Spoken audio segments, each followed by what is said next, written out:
Thank you again this week for tuning in. We've had some really great comments go back and forth. Last week we talked about friendship, and we had one person call in and uh, really ask some raw questions about what they're going through, what they're dealing with their family, and how to relate in very serious situations, about the hurt, about what happens when promises are broken. And we kind of addressed it. We're learning to really kind of address it.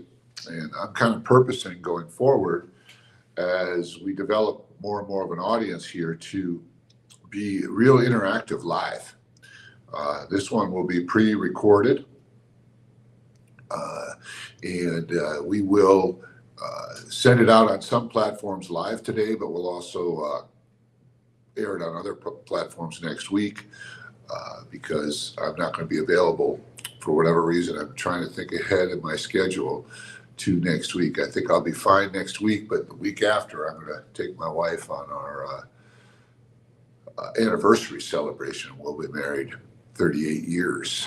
She has been awesome. Last week, we talked about what a friend she is to me and how important it is to think about those key people in your life that have been friends and that have challenged you, have made you laugh, explored with you, grew with you, worked on things together, all those things. So it's very, very powerful. And this week, what I want to talk about is kind of a corollary to that, or a complementary thought, which is the power of reaching out. I think all of us get so busy, and we get so wrapped up in the day to day that we begin to discount those people in our lives that we've benefited from in the past and that we have spent quality time with. And I just got to tell you, it's just so much to be gained by picking up the phone, sending an email, a thoughtful email, not just a hey, but more of a, hey, I was thinking of you.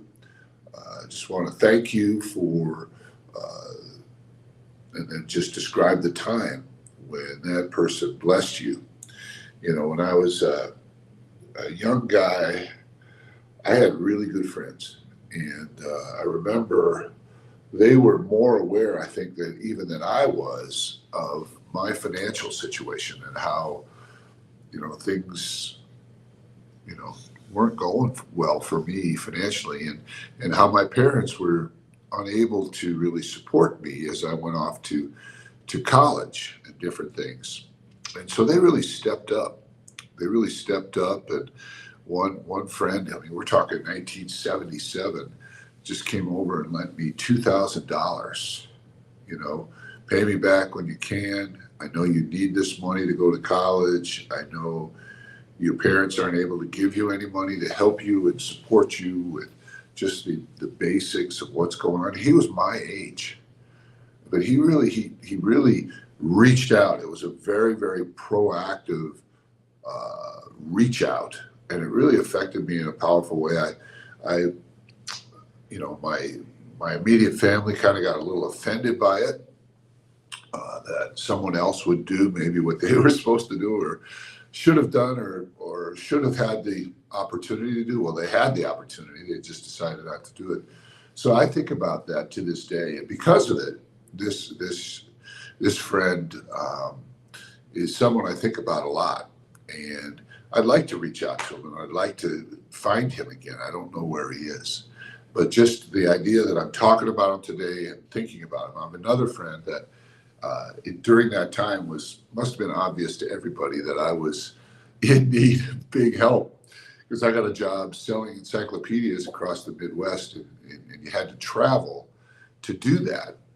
And my other friend, Ron, he just stepped up, and he had a car that he wasn't using that summer, and he just let me use it. And in 1 month, I put 5,000 miles on that car. I didn't realize that that was a lot. I think about driving, and most people drive about 1,000 miles a month, maybe 1,500. But I put 5,000 miles on my friend's car that summer, and I had no way really of paying him back for that.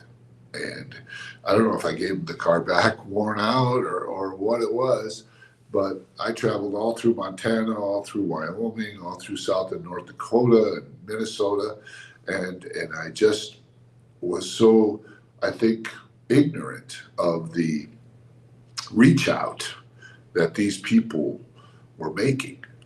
And I say that the power of reaching out is so powerful. When I was in college, again, I was playing on the football team, and I was doing some work because I sang growing up and was involved in the theater, and I was performing, and this man came up, and it was just so obvious to everybody that I needed help, and he just came up and said, "I want to help you, and I want to encourage you to keep singing. I want to encourage you to keep acting and performing.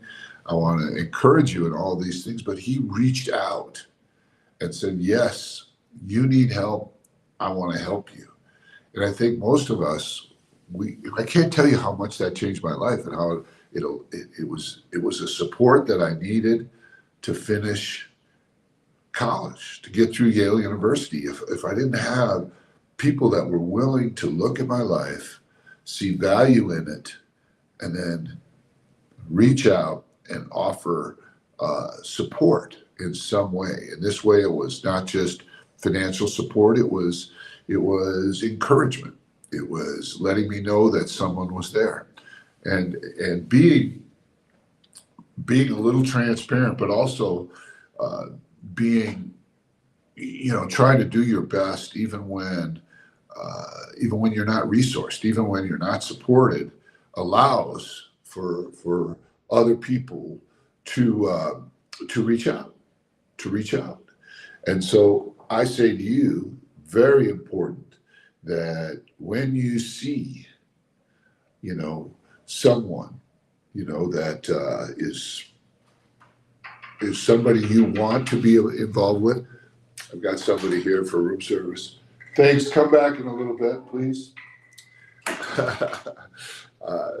I'm in a hotel room in Fort Worth, Texas today, and we're recording. We're going to be traveling home a little bit later. But I can't tell you how important it is. I'm going back through the times that people reached out to me, and it really made a difference. I mean, even in like ninth grade, I had a coach write 6 paragraphs to encourage me. And I never thought of myself the way that he thought of me. And the fact that he took the time to write these words, to encourage me, to describe to me, my value, my impact, all those things. It just gave me the strength to strive or to go for what I had in my heart. And I think about this when I meet people on a regular basis. I think about how blessed I am to have had people who were observing take the time to go the extra mile, to be encouraging, to care about me enough to speak into my life, or to offer support, or to solve a problem for me. And I say that to all of you because many of you are in a position where you can be far more influential than you think, where you can, choose that one individual or more than one, and just think about how you could do an act of kindness, how you can do a reach out to really make a difference. I think about, my relationship is just kind of, may seem silly, but my sister is married to a person that I knew through high school. He's actually in my class. My sister's in the class behind me. And we were never really friends before. But then I reached out to him to include him with a group of friends that I had for a golf outing. Partially because I know he plays golf. He likes to play golf. He's good at golf. But also because I figured I wanted to get to know him better. Even though I knew him, we had a lot of things in common. I knew him, but we were never really be friends. You know what I'm saying? And so, you know, you know, I don't know if I would say it that way. Not that I knew we would never be friends, but I never took the time to really be his friend. And so I said, let me reach out. Let me include him. And because I did, he reached out, brought some different people in, and I'm getting to know them and getting to know them better. And just reaching out a little bit oftentimes opens doors for you, opens channels of learning for us, and it kind of turns on what I call the generosity cycle. Where you're reaching out with a generous spirit with no real motives other than to see how you can be a blessing, and then that allows for that same kind of reach out from someone else to come into your life. You're just open to it, because in your heart that you're willing to just reach out and encourage with no,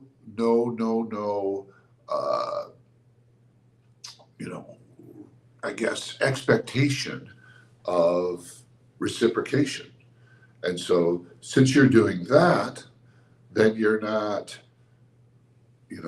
defensive when somebody reaches out to you, because you are willing to give without requiring anything back, so that you don't always assume that somebody's trying to get something from you when they reach out. They may be just doing it with a pure motive. Of course, you'll pick up on whether or not they are early enough on, but if you're open to it, then you're also open to more support. Otherwise, you'll just close down and you won't allow people to help you. You won't allow people to open a door for you. You won't allow people to solve a problem for you.